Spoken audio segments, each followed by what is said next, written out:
Hi everyone, today we're looking at how Jesus changes things. John's disciples and the Pharisees had a habit of fasting. And some people asked Jesus, why do John's disciples and the Pharisees' disciples fast, but yours don't? And Jesus said, the wedding guests can't fast while the groom is with them, can they? As long as they have the groom with them, they can't fast. But the days are coming when the groom will be taken away from them, and then they will fast. No one sews a piece of new unshrunk cloth from old clothes. Otherwise, the patch tears away the new from the old and makes a worse tear.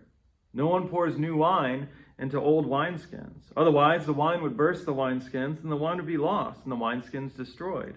But new wine is for new wineskins. So fasting, the issue at hand here, it is a good spiritual practice. I think I've probably talked about it before. It's about asking questions. What really sustains you? What appetites are you listening to? Can you tell them no sometimes? Fasting is appropriate in times of mourning. But is there a bad time to fast? Is there a bad reason to fast? I want to imagine you're at a wedding, right? And it's big, it's fancy, and you're sitting down for the big, expensive wedding meal, and somebody next to you says, oh, well, I'm not going to eat my meal because, there's starving children in Africa. Well, yes, that is an unfortunate reality, but is that really the right time for that, right? I think we would all agree that person is kind of ruining things. And so that's what he's saying here, right? The complaint is your disciples don't follow our traditions of fasting the right way. But Jesus' reply is, well, why would you mourn when the Messiah is right here? So we have to do what's appropriate for the moment, for what God is doing right now. We have to be able to pay attention to that. All right, what if God is doing something new? What if God is trying to bring growth and change?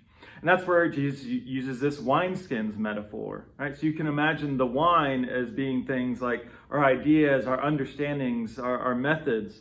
And the wineskins are the traditions, the institutions, the structures, or maybe even our hearts, where those new ideas and new things are supposed to be happening. Because what happens when you try and make God's newness fit into our old traditions? It just makes a mess. And times have changed, right? You hear it all the times. We are living in unprecedented times.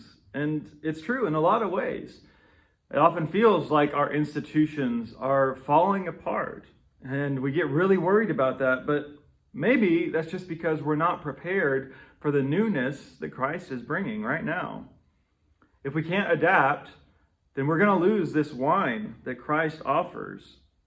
And that doesn't mean that everything that came before was bad, that every tradition has to be trashed.